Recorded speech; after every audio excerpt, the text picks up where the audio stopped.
acalmando, sintonizando com Jesus, para que Ele possa estar no meio de cada um de nós.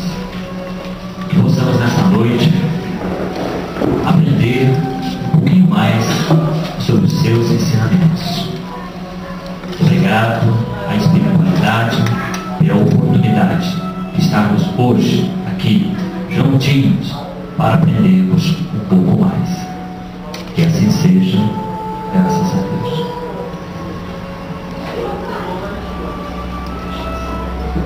Boa noite. Boa noite. Rita Parquinho, boa noite. Boa noite. Pedro, tudo bem com vocês?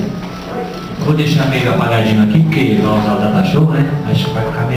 A palestra de hoje é do nosso amigo Adilson Pires Ferreira.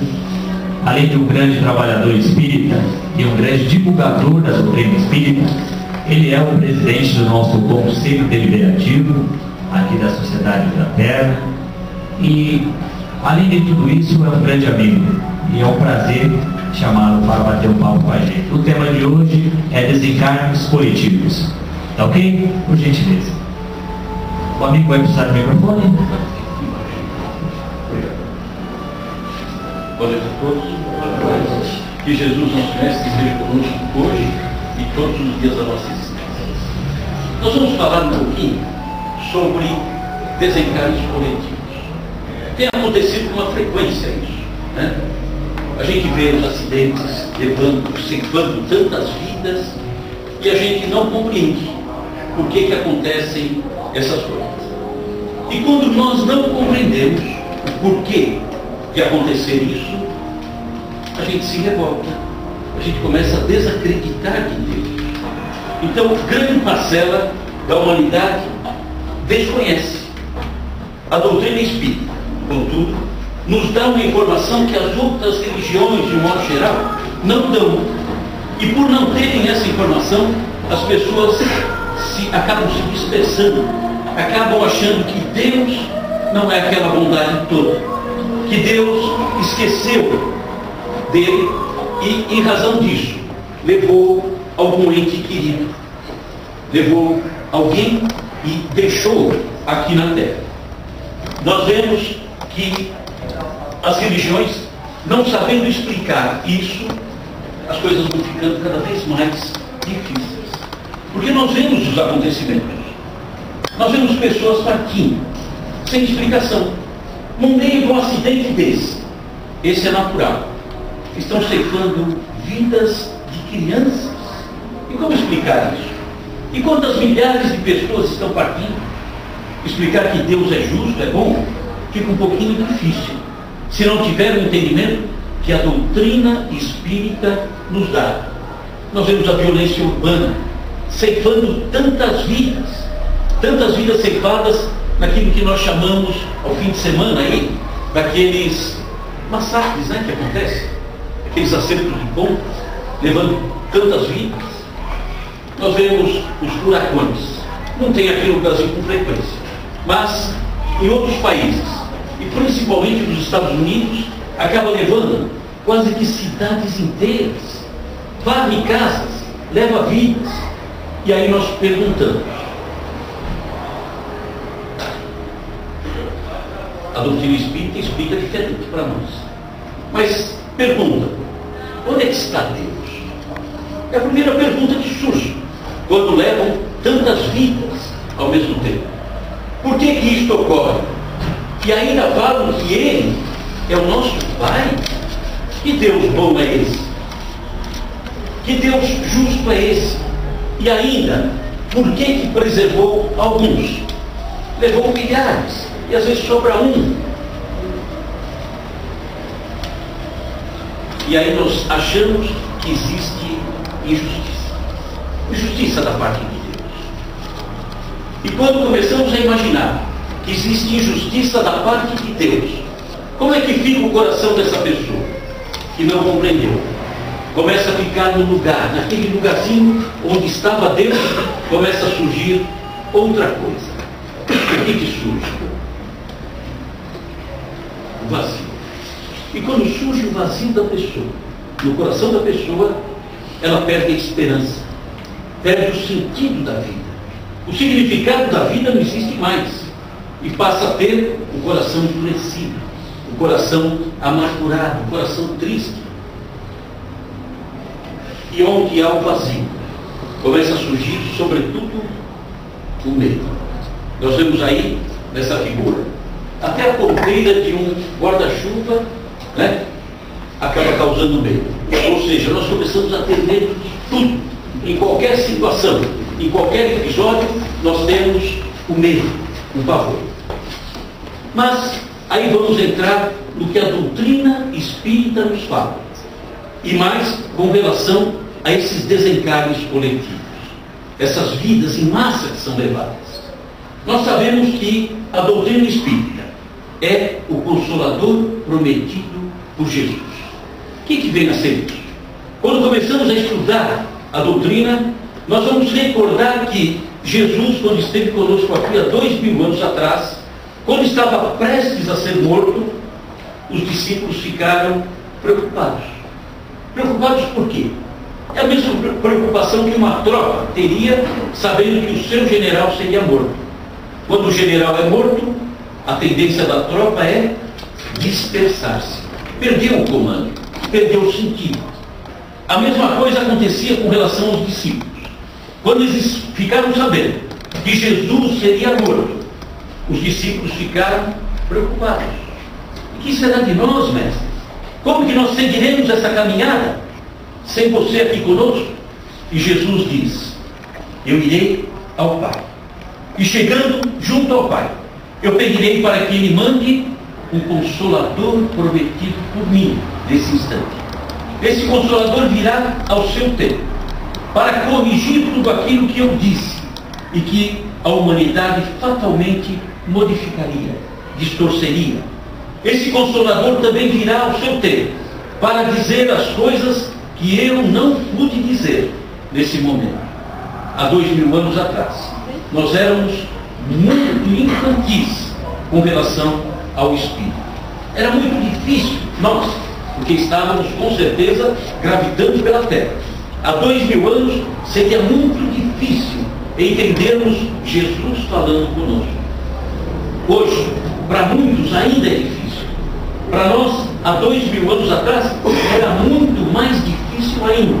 Então era necessário que ao seu tempo viesse esse Consolador prometido por Jesus, não só para corrigir, mas também para complementar os ensinamentos dele. Dizer tudo aquilo que ele não pôde dizer e que vai ser dito no futuro, como foi dito. E agora começamos a ver um Jesus diferente, uma mensagem mais completa. Talvez aqueles que não conhecem a doutrina podem perguntar: qual é a certeza que nós temos? Que a doutrina espírita é o Consolador prometido por Jesus? Temos certeza disso? Temos. Por quê?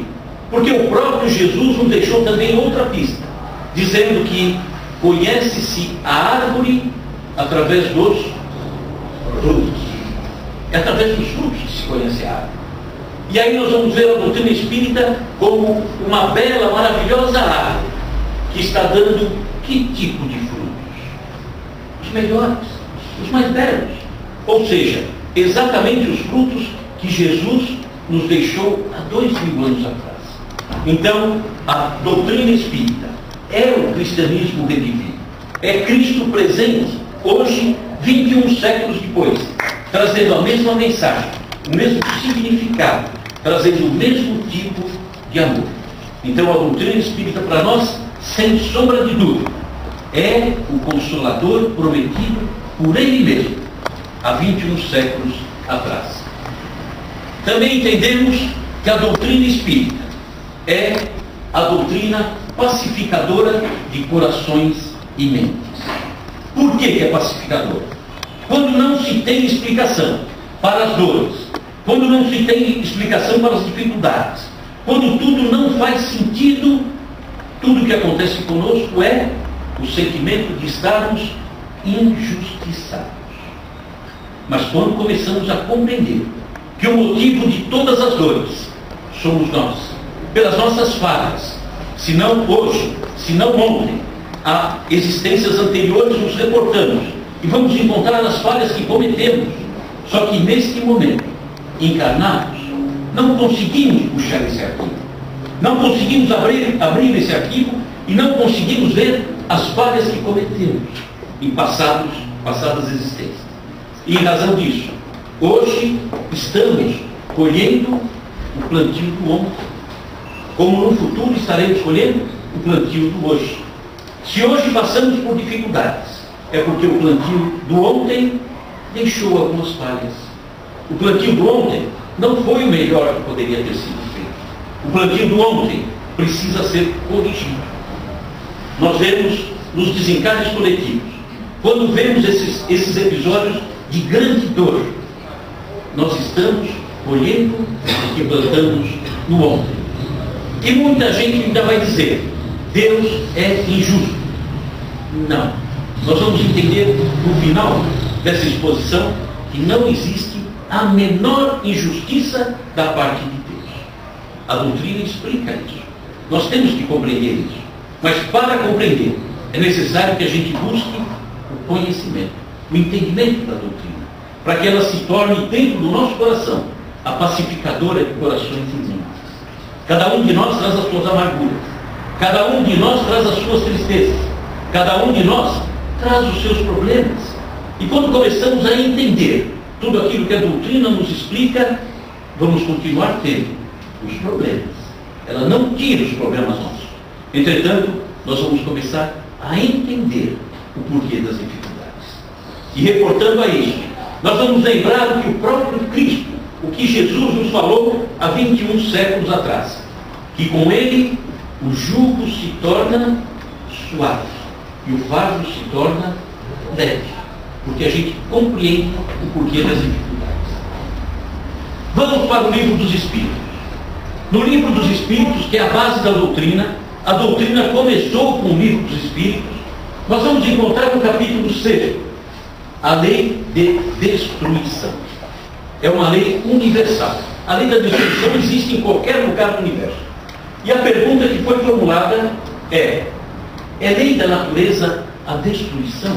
É uma lei natural a destruição?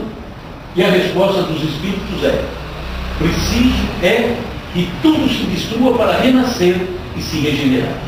Porque o que chamais destruição não passa de uma transformação que tem por fim a renovação e melhoria dos seres vivos.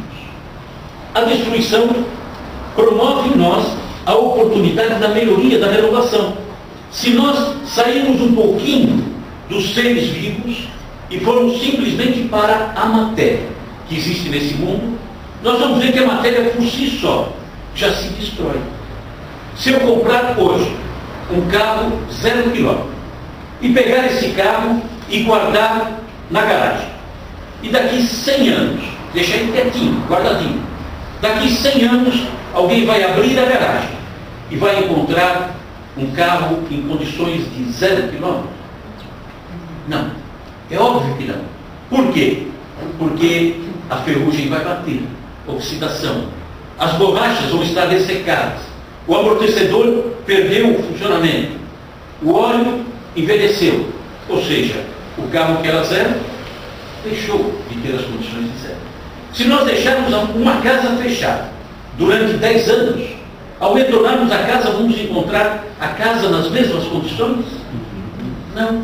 Vamos abrir a torneira, não vai sair água. Está tudo entupido. Então, a matéria por si só vai se destruindo ao longo do tempo. E quando nos reportamos aos seres vivos, também ninguém uma informação em primeira mão. Todos nós temos um prazo de validade. Todos temos. Tem um prazo de validade. Está lá. A gente só não conseguiu ver ainda. A etiqueta lá com prazo de validade. Graças a Deus, não conseguimos ver, né? Mas cada um tem um prazo de validade. Tá? Então, todos os seres vivos que estão aqui encarnados estão envelhecendo. Né? Está se degenerando a matéria. Pergunta 729 do Livro dos Espíritos. Vamos então entender. Se a destruição é necessária para a regeneração dos seres, é preciso que morra. É preciso que envelheça e é preciso que morra, tá? O ser vivo. Então, por que a natureza cerca esses seres vivos dos meios de preservação e conservação?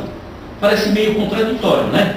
É preciso que acabe, mas ao mesmo tempo a gente tem um cuidado, é preciso ter um cuidado para que não acabe.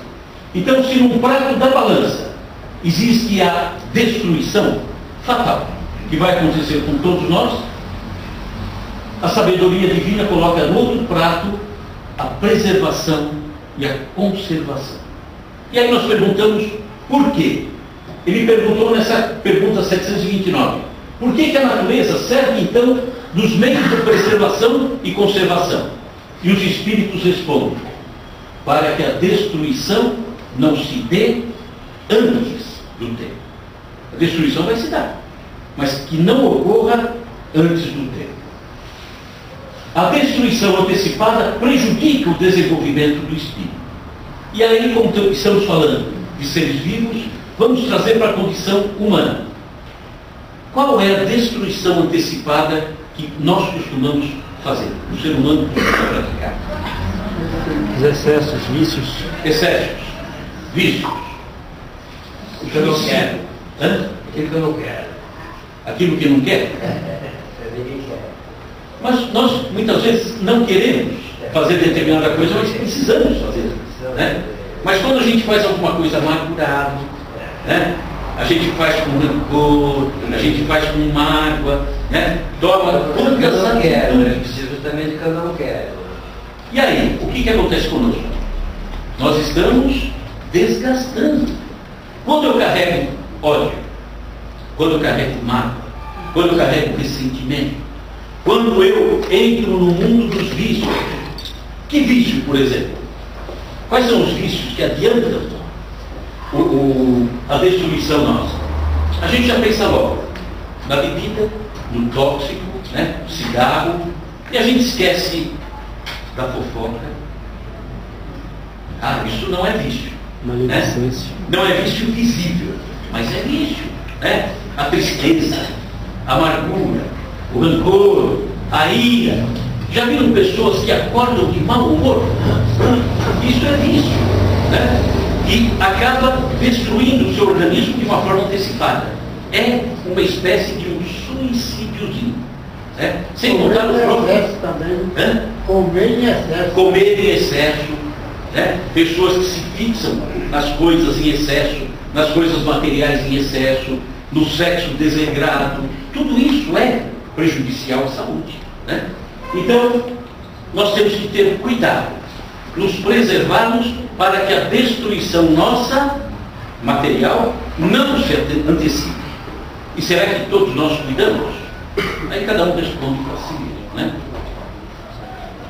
Por que então não temeríamos a morte? Aqui quem tem medo da morte? Só eu e o senhor. Ah não, tem mais gente. Todos nós tememos a morte. Um pouco mais, um pouco menos. Por que tememos?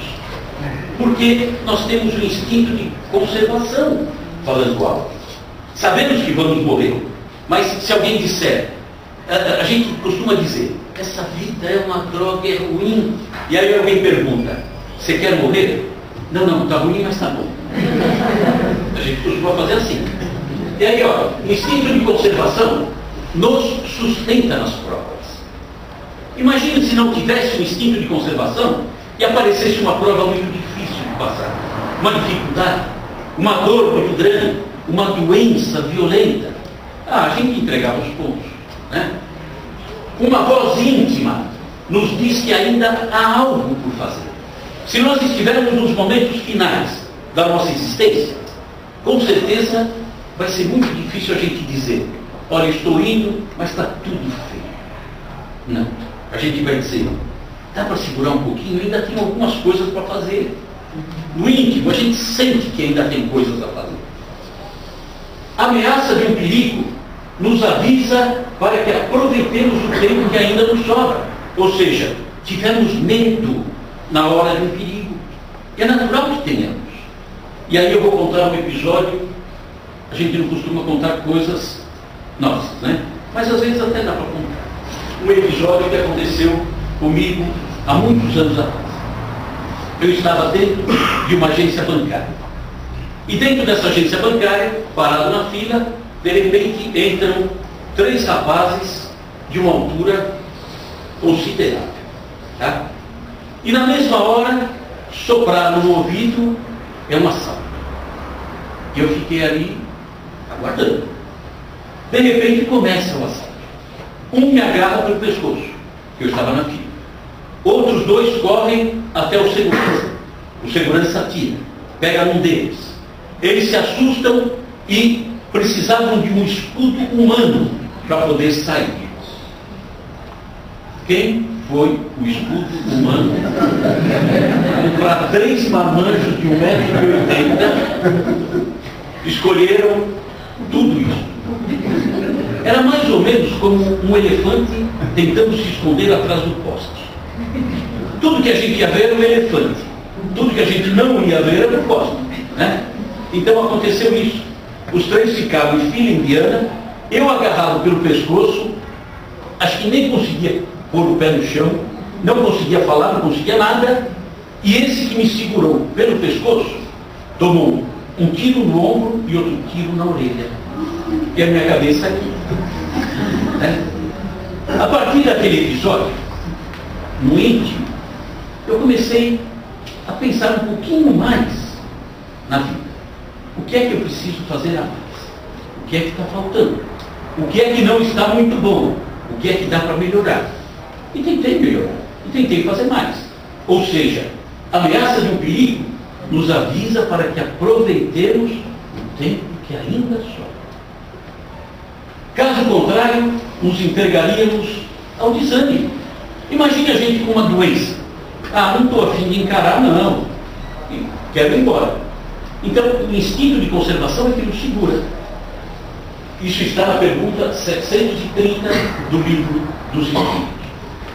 E agora uma notícia também em primeira mão para todo mundo. Morreremos. Todos nós, sem exceção. A destruição é necessária. Os Espíritos falam, no livro dos Espíritos, na pergunta 732, a resposta eles dão, dizendo que a necessidade da destruição guarda proporção com o estado mais ou menos material em que nos encontramos. E a destruição cessa quando o físico e o moral se encontram mais depurados. Nós estamos falando aqui do corpo físico, tá? A destruição do corpo físico.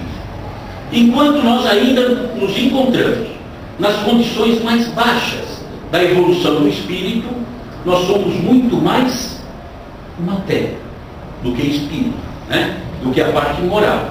E quanto mais nos elevamos em conhecimento, nós nos tornamos muito mais seres moralizados e muito menos vinculados à matéria.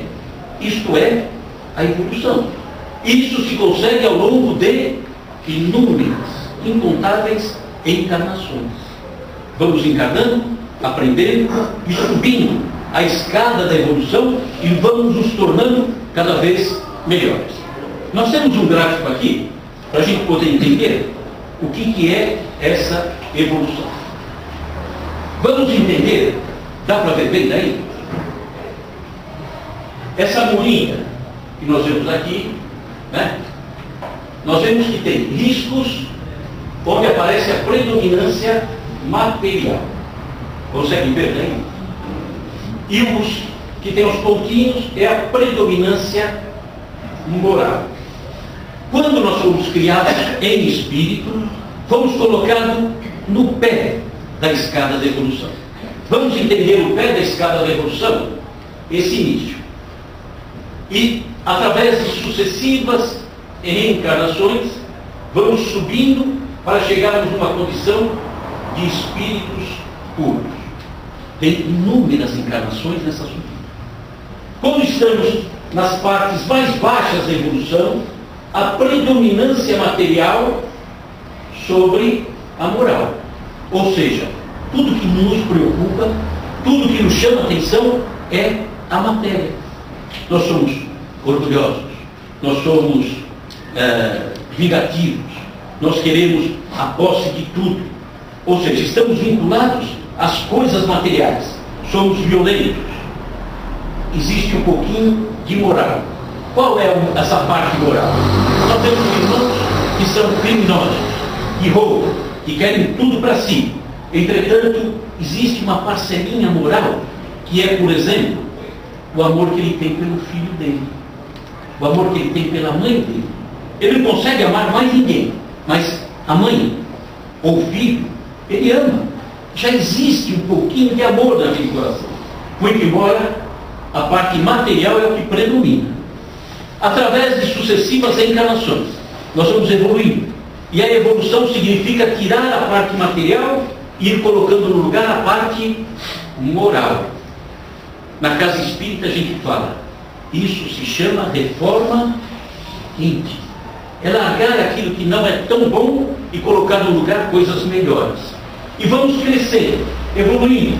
Chegamos, depois de várias reencarnações, numa situação aqui onde, por exemplo, nessa faixa existe uma predominância moral, mas ainda temos alguma coisa de matéria nos prendendo. Ainda temos alguns apegos, né? E não conseguimos ainda jogar fora. Mas a evolução continua, através de sucessivas reencarnações, e vamos chegar num estágio onde tudo para nós é a preocupação moral. Crescemos. A parte material não tem mais importância, ou seja, não existe mais a necessidade da destruição, porque já não temos mais vinculação com a matéria. Deu para entender essa subida? Só que nós ainda estamos numa parte um pouco baixa ainda, onde a matéria fala alto para nós. E a matéria fala alto, estamos vinculados ainda de uma forma muito forte à matéria. Estamos vinculados ao nosso corpo, e perder o nosso corpo ainda nos causa dor, receio, medo. Mas chegaremos um dia no alto dessa escala. Flagelos destruidores, as grandes catástrofes, as inundações, os aviões que caem, os navios que afundam, enfim, toda essa destruição que acontece, levando inúmeras vidas ao mesmo tempo. Na pergunta 737 do Livro dos Espíritos, os Espíritos nos diz que nós classificamos como flagelos em razão do nosso ponto de vista ainda material. Flagelo porque estamos presos ao corpo, e o corpo é que nos importa ainda de uma maneira muito forte. Então tudo que ocorre com o corpo para nós é flagelo, é assustador. Eu queria morrer de pneumonia dúbia. Dá para morrer de pneumonia simples? É melhor, né? Então, nós estamos muito preocupados com a matéria. Mas a matéria vai embora, não tem problema. Mas como estamos presos, essas destruições que acontecem nos assustam, são violentas. Mas morrer num avião que caiu, ou morrer de pneumonia, é morrer do mesmo jeito.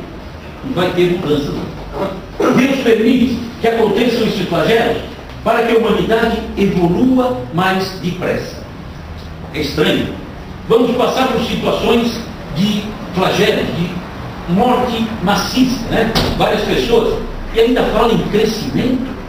Sim. Vamos voltar atrás. Por exemplo, inundação em Santa Catarina.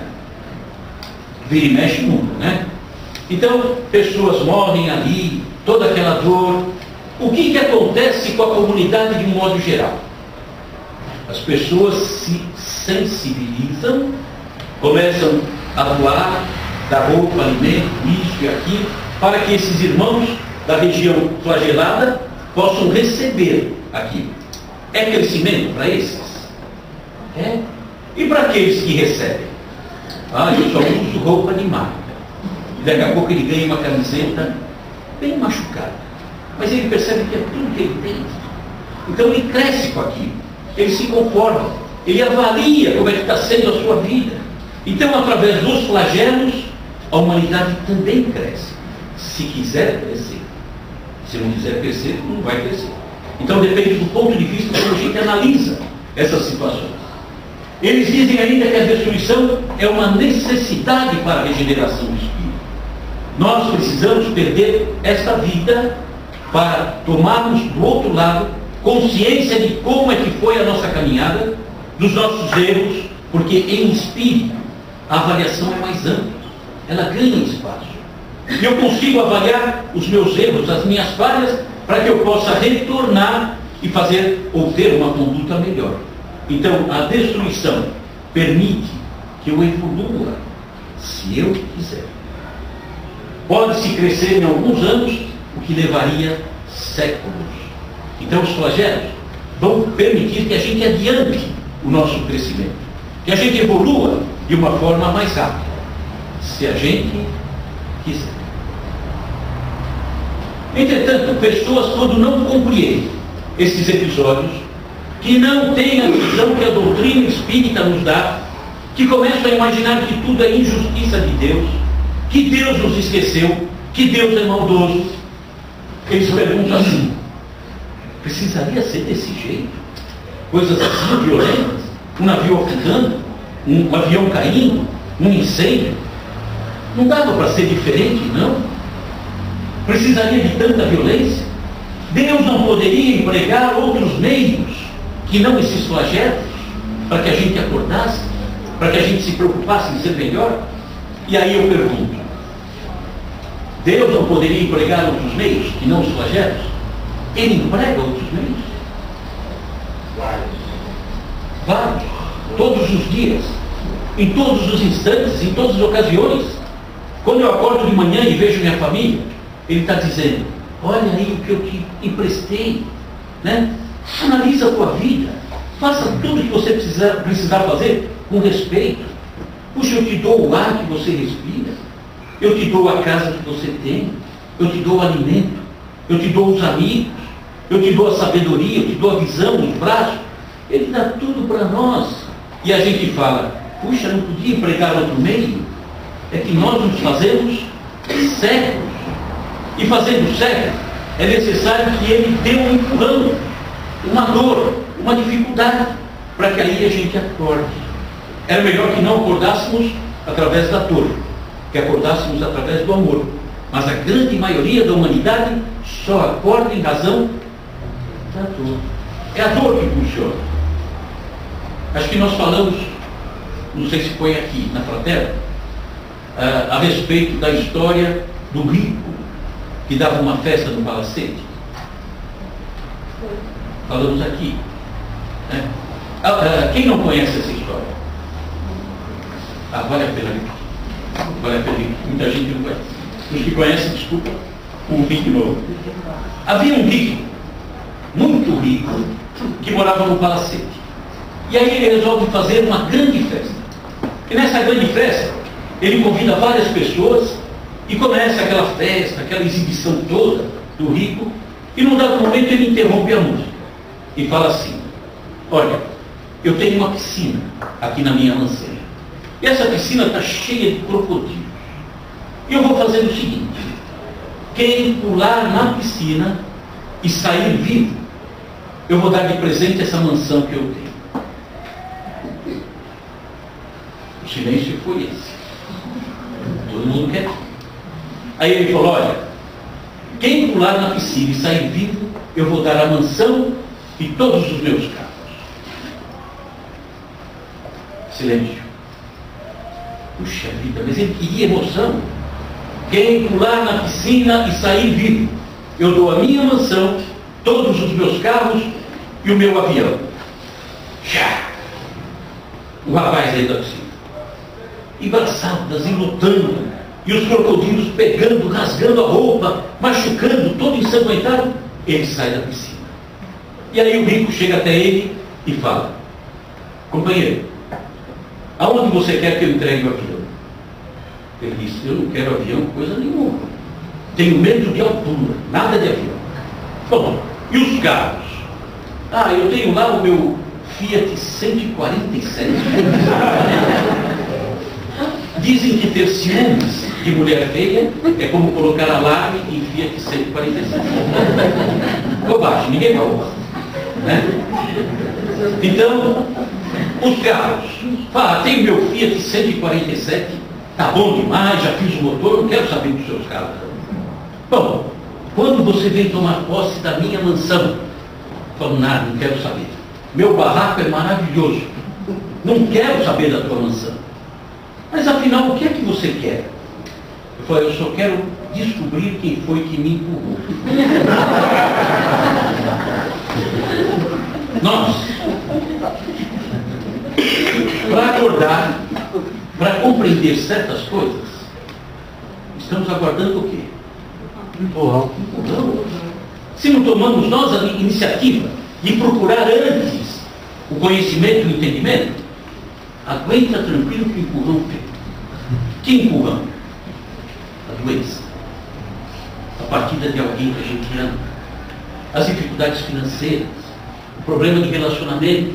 E quantos empurrões nós vamos tomar para acordar? Porque não entendemos a presença de Deus no nosso dia a dia. E aí Ele permite que aconteçam os empurrões. E vem os empurrões. Fique tranquilo. Tem aquele ditado que diz, ou se vai pelo amor, ou se vai pela dor.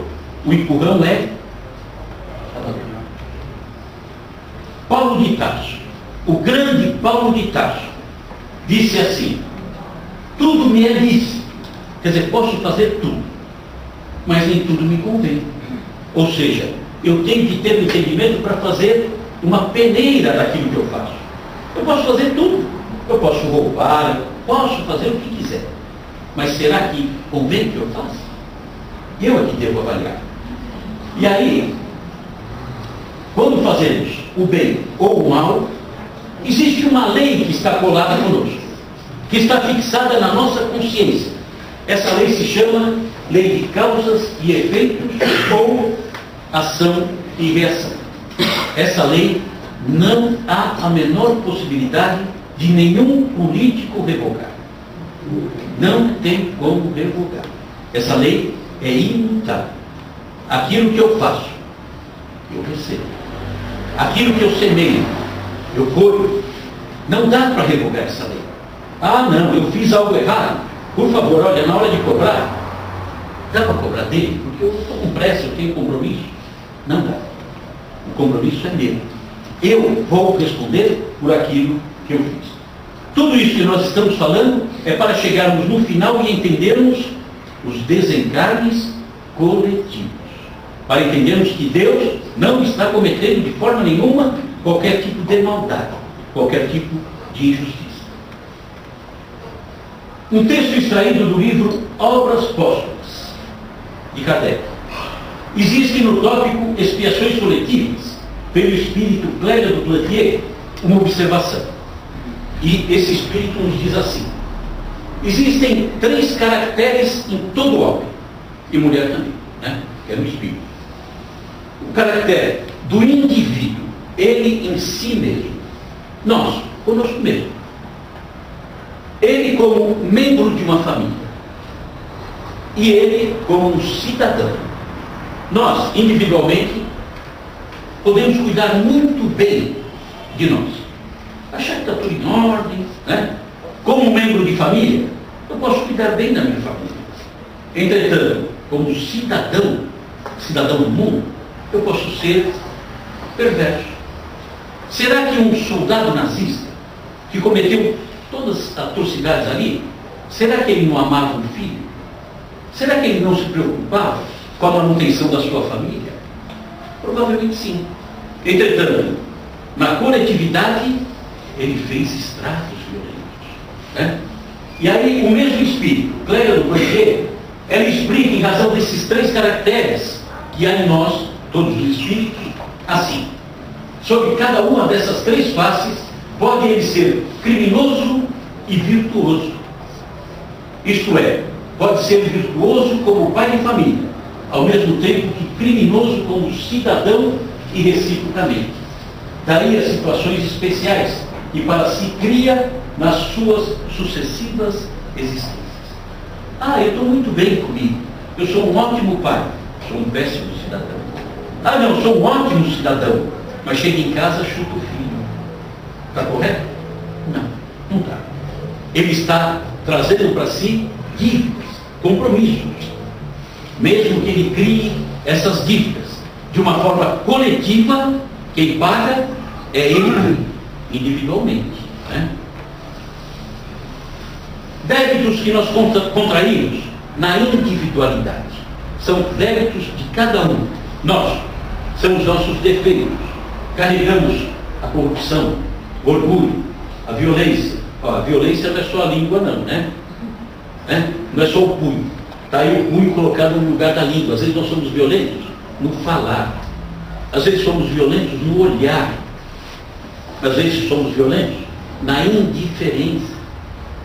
Temos ira, mentira, roubo.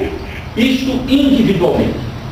E aí, quando nos juntamos a um grupo, a uma coletividade, somamos os defeitos de cada um, né? Eu tenho meus defeitos, que somado aos defeitos dele, estamos saindo pelo mundo com grupos violentos, formando uma comunidade de políticos corruptos, quadrilhas, guerra, intolerância religiosa, terrorismo.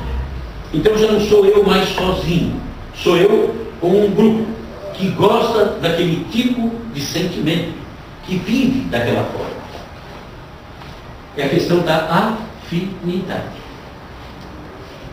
E aí nós vamos ver.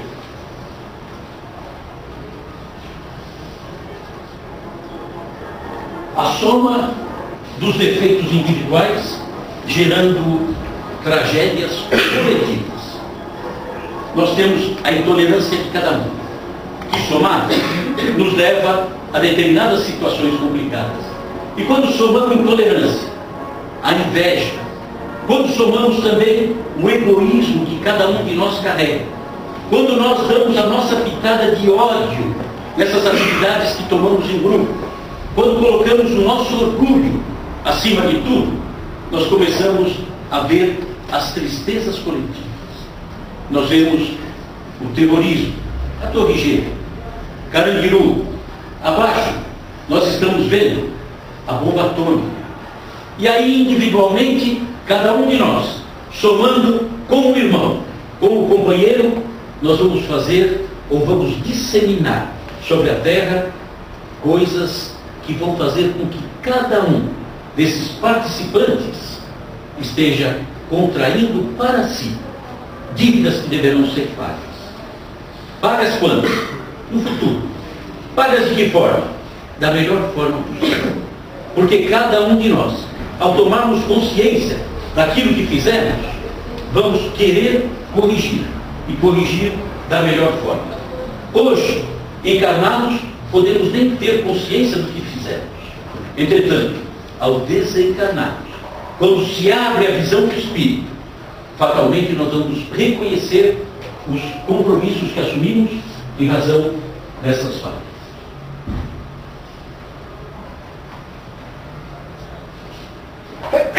Mas Jesus nos disse: a cada um segundo as suas obras. Não dá para transferir para o outro. As falhas que eu cometi, o que eu maltratei o outro, o que eu judiei o outro, o que eu prejudiquei o outro, é obra minha. E sendo obra minha, é pagamento que quem deverá fazer, correção que quem deverá fazer, sou eu e mais ninguém. Não tem outra forma. E quando nos juntamos e cometemos esses equívocos todos, formamos quadrilhas, participamos de atos de corrupção, somos violentos, somos indiferentes à dor alheia, disseminamos a dor, escondemos o pão, nós vamos, de alguma forma, estar juntos. Porque juntos praticamos o mal. E aí estaremos em locais onde, por exemplo, um vulcão devora. Estaremos talvez reunidos num navio, onde o navio irá afundar. Estaremos num local onde passará um furacão. Enfim, estaremos reunidos de alguma forma, para que reunidos possamos fazer a limpeza que precisamos fazer no nosso perispírito, em razão das marcas que ainda existem pelos males que praticamos. Isso é violento? É Deus maltratando? É Deus querendo que a gente sofra, que a gente padeça? É a ira de Deus? É a fúria de Deus? Jamais. Jamais essa. Deus nos ama infinitamente. Deus nos quer sempre o melhor. Deus não admitiria qualquer tipo de maldade para conosco. Ele quer que nós cresçamos e não padeçamos. Entretanto, essas expiações têm uma necessidade, têm um significado, que não é a imposição de Deus. Não é Deus querendo que passemos por isso para nos purificar. Na verdade, quando nos encontramos nessa condição, somos nós que precisamos disso. Somos nós que pedimos esse tipo de coisa. E aí, nós vemos no século XI, XII, XIII, quando a igreja havia perdido o domínio na Terra Santa, na terra de Jesus, Jerusalém. A igreja tinha perdido, não mais exercia poder sobre aquele local. Então, a igreja começa a promover grupos que nós conhecemos como cruzadas. E esses grupos se dirigem à Terra Santa para retomar aquela terra. Ela estava na mão dos muçulmanos e a igreja queria trazer de volta o poder sobre essa terra.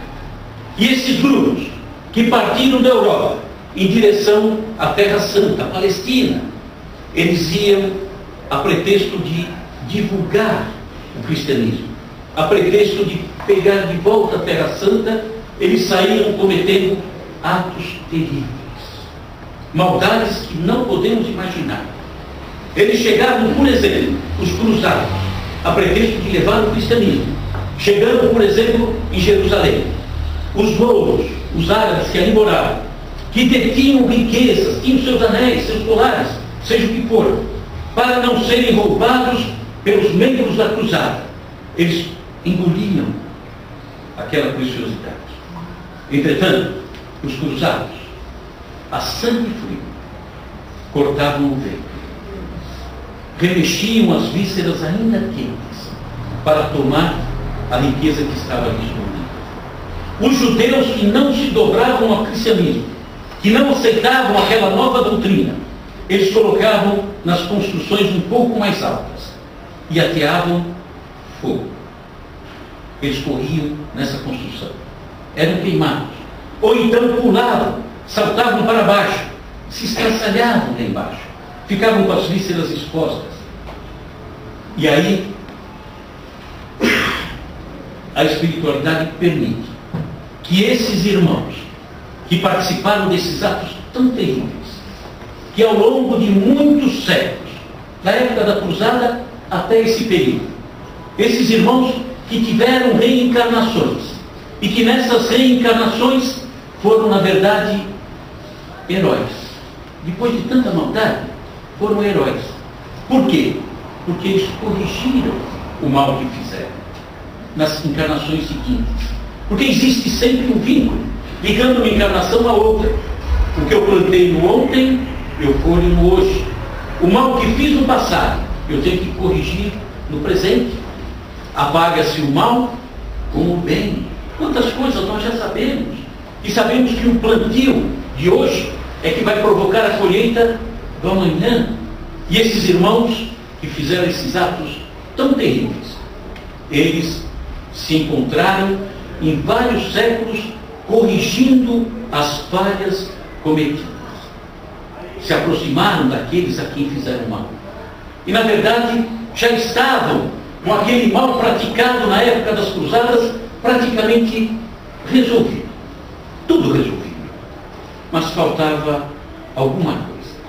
E esses irmãos se reúnem nessa encarnação, nessa última encarnação, em São Paulo, dia 1 de fevereiro de 1974, num episódio que nós conhecemos como incêndio do joelho. Esses irmãos estão reunidos aí. Nós vamos ver cenas um pouquinho fortes, né? Bem fortes. Mas tem um significado disso. Nós vamos ver esses irmãos que trabalhavam no Joelma, outro ia visitar alguém, outro ia levar uma correspondência, outro ia fazer alguma coisa lá dentro. E eles estão reunidos nesse edifício. E por que estão reunidos nesse edifício? A gente perguntaria. Deus mandou? Deus quis punir? Afinal de contas, esses que estavam lá, a exemplo dos judeus que estavam lá no século XI, XII e XIII, a quem eles fizeram queimar. Eles estão aí, com as vísceras expostas, tal qual fizeram com os outros. Mas Deus mandou? Deus puniu? Deus agrediu? Jamais. Sabemos que Deus é infinitamente justo e bom. Entretanto, esses irmãos, que ao longo dos séculos seguintes corrigiram as falhas que cometeram, foram heróis, porque se reaproximaram das vítimas, agora estão reunidos aí, a pedido deles próprios. Por quê? Vamos dar um exemplo. Nós andamos num local onde tem barro, e a chuva fez com que o barro ficasse amolecido, e nós pisamos, e o nosso sapato ficou cheio de lama. Essa lama secou. Aos poucos, nós fomos retirando dos nossos sapatos as cascas de terra, de barro, que ficaram ali presas. E nós vamos tirando aquelas rasquinhas. Ou seja, foram corrigindo, foram tirando as cascas da lama que eles fizeram. E nós, o sapato impregnado de lama, vamos tirando casquinha a casquinha. Até o momento em que nós percebemos que o nosso sapato não tem mais lama. Que bom! A lama já não nos incomoda mais. E aí nós passamos no nosso sapato a graxa. A graxa preta. O sapato ficou preto. Entretanto, no nosso coração, no coração deles, mesmo tendo corrigido tudo o que fizeram, guardavam ainda a lembrança da dor que fizeram aos irmãos. Já estava corrigido, mas a lembrança permanecia. E pediram para que pudessem passar pela mesma experiência que fizeram aos outros. Voltando à explicação do sapato, tiramos todas as cascas de lama, passamos a graxa, faltava apenas o último brilho. Aqui, esses irmãos que corrigiram tudo, estão nesse momento, a pedido deles e de mais ninguém, dando o último brilho no Espírito, em razão daquilo que praticaram. Fica mais bonito assim? Fica mais confortável pensar dessa forma?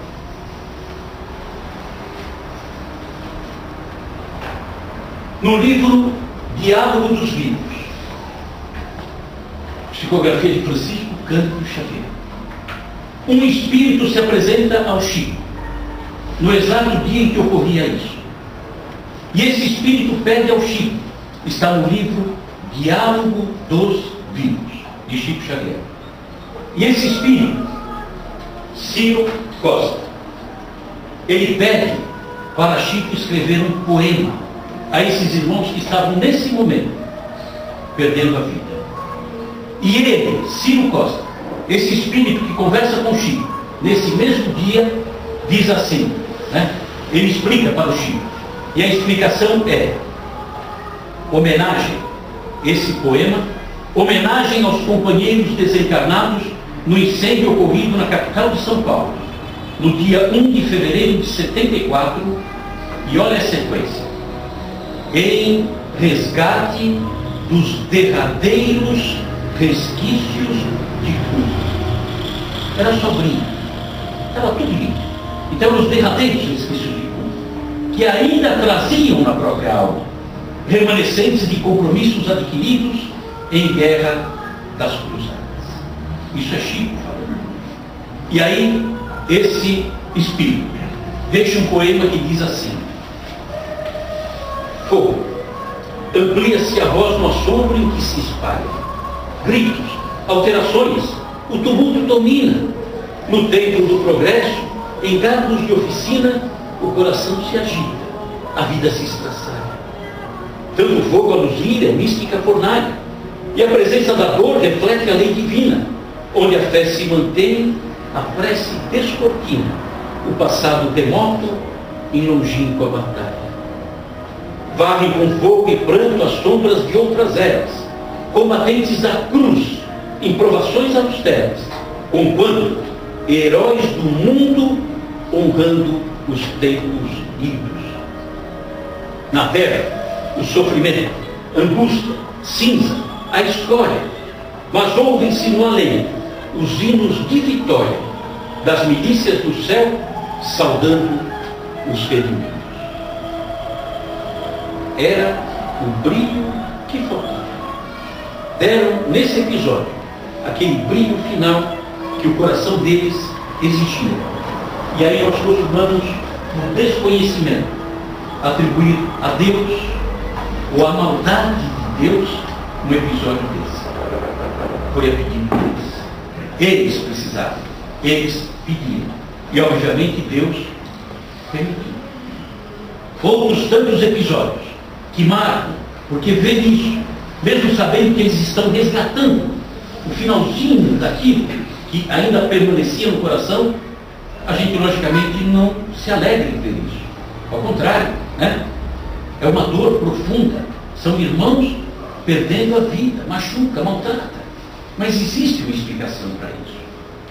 Nós vemos no ano de 173, acho que 173 da era cristã, ou seja, no segundo século da era cristã, na cidade de Lyon, quando se perseguia ainda os cristãos, quando se levava os cristãos às arenas para serem mortos, na cidade de Lyon ia-se receber a visita de um cabo de guerra, de um militar, que era o braço direito do imperador de Roma.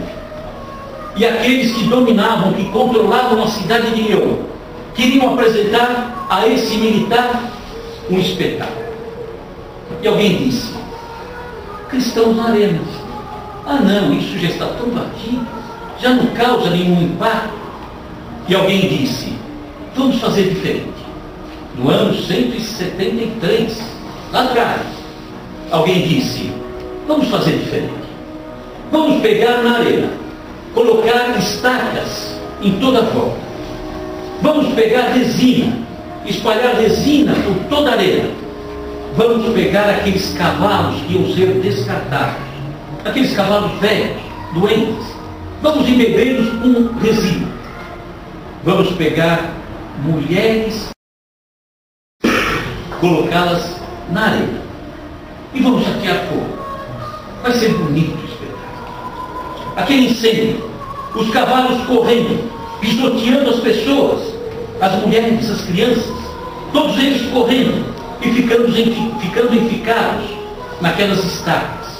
Vai ser um espetáculo que esse representante do imperador jamais esquecerá.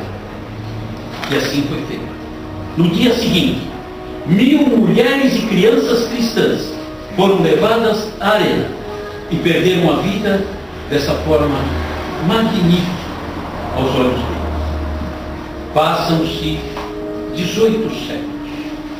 Esses irmãos que promoveram toda essa dor, já reunidos ao longo de tantos e tantos séculos, resgatando, se redimindo, curando as feridas, se aproximando daqueles a quem fizeram mal, ou seja, tendo um caminhar melhor, iluminando o seu coração, sanando o mal que fizeram com o bem que começaram a fazer. Esses irmãos se reúnem finalmente para dar o último brilho do sapato na cidade de Niterói, no ano de 1961. Era um domingo, maravilhoso domingo. As famílias levavam seus filhos para dentro de um circo na cidade de Niterói. Esse circo tinha seus animais, seus cavalos, e todos ali reunidos, uma alegria. De repente, o circo começa a pegar fogo. as pessoas correm, pisoteadas pelos cavalos. Eram os irmãos do ano 173, dando o último brilho do sapato, a pedido deles, em 1961, dentro do Rio. Isso é narrado por Chico Xavier, através de Humberto de Campos, o irmão X. Não dá para atribuir a Deus nenhuma injustiça, nenhuma maldade. Cabe a nós, quando vemos situações dessa, orientar as pessoas para que devagarinho elas possam entender, porque senão perde-se a fé, porque senão perde-se a crença num Deus que é infinitamente bom e justo.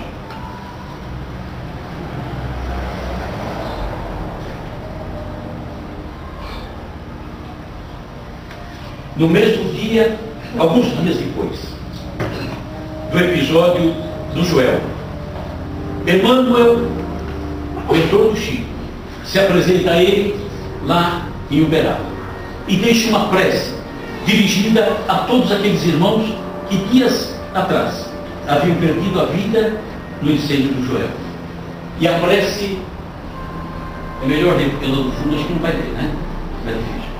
Diz assim: Senhor Jesus, auxilia-nos perante os companheiros impelidos à desencarnação violenta, por força das provas redentoras. Sabemos que nós mesmos, antes do berço terrestre, suplicamos às leis divinas as medidas que nos atendam às exigências do refazimento espiritual. Entretanto, Senhor, tão encharcados de lágrimas se nos revelam por vezes os caminhos do mundo, que nada mais conseguimos realizar nesses instantes, senão pedir-te socorro para atravessá-los de ânimo firme. Resguarde em tua assistência compassiva todos os nossos irmãos surpreendidos pela morte em plena floração de trabalho e de esperança, e acende-lhes os corações aturdidos de espanto e retalhados de sofrimento a luz divina da imortalidade oculta neles próprios, a fim de que a mente se lhes distancie do quadro de agonia ou desespero, transferindo-se para a visão da vida imperecível. Não ignoramos que colocas o lenitivo da misericórdia sobre todos os processos de justiça, mas tocados pela dor dos corações que ficam na terra, tantos deles tateando a lousa ou investigando o silêncio, entre o pranto ou o pensamento a que se acolhem, que é preciso nos levantemos de nossas próprias inquietações e perplexidades a cada dia, para continuar e recomeçar, sustentar e valorizar as lutas da nossa evolução e aperfeiçoamento, no uso da vida maior, que a todos nos aguarda nos planos da união sem adeus. E enquanto o bulir da provação esculpe na pedra de nossas dificuldades, conquanto as nossas lágrimas, novas formas de equilíbrio e reharmonização, embelezamento e progresso, engrandece em teu amor aqueles que entrelaçam providências no amparo aos companheiros enviados na angústia. Agradecemos ainda a compreensão e a bondade que nos concedes em todos os irmãos nossos que estendem os braços, cooperando na extinção das chamas da morte, que oferecem o próprio sangue aos que desfalecem da exaustão, que umedecem com o bálsamo do leite da água pura, os lábios e as gargantas ressequidas, que emergem de tumulto de cinza e sombra, que socorrem os feridos e mutilados para que se restaurem, e os que pronunciam palavras de entendimento e paz, amor e esperança, extinguindo a violência no nascedor. Senhor Jesus, confiamos em Ti, e ao entregarmos-nos em Tuas mãos, ensina-nos a reconhecer que fazes o melhor, ou permites que se faça constantemente o melhor, em nós e por nós, hoje e sempre.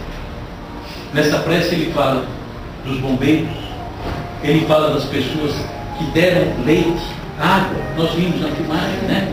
Então nessa prece ele pede por aqueles que partiram e agradece por aqueles que ajudaram. E aí nós vemos quadros de dor. Como dessa mulher, agora, no começo do ano, o tsunami que ocorreu no Japão. Não precisa explicar muito. Olhando o rosto dela, a gente vê quanta dor. E o filho que partiu? Talvez tenha dado também o último brilho no sapato. E aí, apesar de toda a dor, de tudo aquilo que nos entristece, nós sabemos que aí está a justiça sendo operada. Nós sabemos que está aí a bondade de Deus, por mais triste que seja o quadro. Porque ao pedirmos que possamos corrigir as nossas falhas, não se corrige um mal, uma doença, com remédio doce. O remédio tem que ser também amargo. E aí está se corrigindo. Não nos cabe perguntar o que essa criança fez em espírito. Não cabe perguntar o que essa mãe fez para passar por esses momentos de dor. Não nos interessa. O que interessa a nós é termos amor por eles. E o que interessa é que eles tenham entendido o porquê dessa situação. Quando nós acharmos que alguém está sofrendo, nós temos que dirigir a ele as nossas preces. Quando percebemos que alguém padece, temos que dar o socorro que precisa, sem perguntar nada, rigorosamente nada. E sabemos também explicar às pessoas que, em hipótese alguma, no meio de qualquer sofrimento, nós estamos desamparados. Jamais estamos desamparados. Em qualquer momento de dor, em qualquer momento de dificuldade, Jesus, nosso Mestre, está sempre conosco. Essa verdade precisamos divulgar, para que as pessoas que padecem, que sofrem, que se entregam na vida, por não compreenderem o motivo da dor, que essas pessoas possam encontrar a paz. A mesma paz que nós, dentro da doutrina espírita, já estamos conseguindo fabricar. Sofremos por isso. Se estivesse ali no braço dela um filho nosso, estaríamos sofrendo imensamente. Entretanto, o entendimento do sofrimento, o entendimento das situações que se apresentam para nós no decorrer da nossa existência, fará, como Jesus disse, com que o nosso jugo se torne um pouco mais suave e que a carga se torne um pouco mais leve. Doutrina espírita, consolador prometido por Jesus, é a pacificadora de corações e mentes. Obrigado.